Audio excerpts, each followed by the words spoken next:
Even in the books written by some famous historians, there is wrong information about the name of the company which was established through the charter issued by Queen Elizabeth on 31st December 1600. The content in this video is based on the official documents related to the company. Queen Elizabeth I issued a charter on 31st December 1600 to establish the London East India Company. This charter granted exclusive rights to the London East India Company to trade with India. That means no other citizens of England had the right to trade with India. Only this company had those rights. In those early days, Parliament's approval was not required for the Queen's charters. Therefore, some people began protesting. These people pointed out that the exclusive trading rights were not approved by Parliament. They also pointed out that London East India Company was frequently facing losses. But though there were losses, the London East India Company began successfully establishing factories in India and Persia. Here, factories means trading points. The members of London East India Company began becoming rich.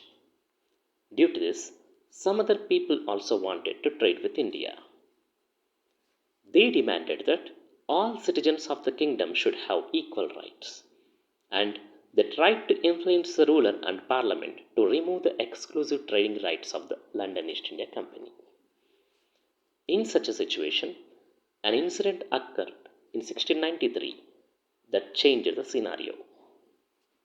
That year, the London East India Company could not pay one type of tax to the government.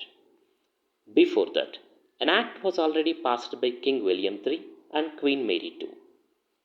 It is mentioned in the act that if London East India Company could not pay that tax, the company's exclusive trading rights charters would become void. That means the rights will be removed automatically. But when the London East India Company could not pay the tax, King William III and Queen Mary II tried to save the London East India Company. For this, they issued a new charter in 1693. Through this new charter, they granted the exclusive trade rights again. But they made the company to accept some conditions. If the London East India Company does not fulfill these conditions, then the company will be closed.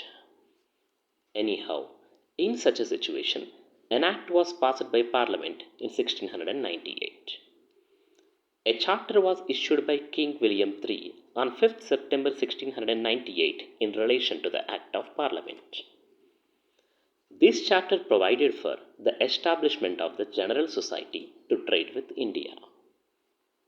And the charter granted by King William III on 5th September 1698 for the establishment of a General Society further paved way for the establishment of the English East India Company.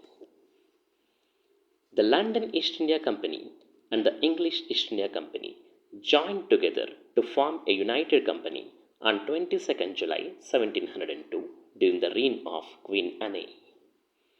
This union of the two companies was confirmed by the Parliament in 1708.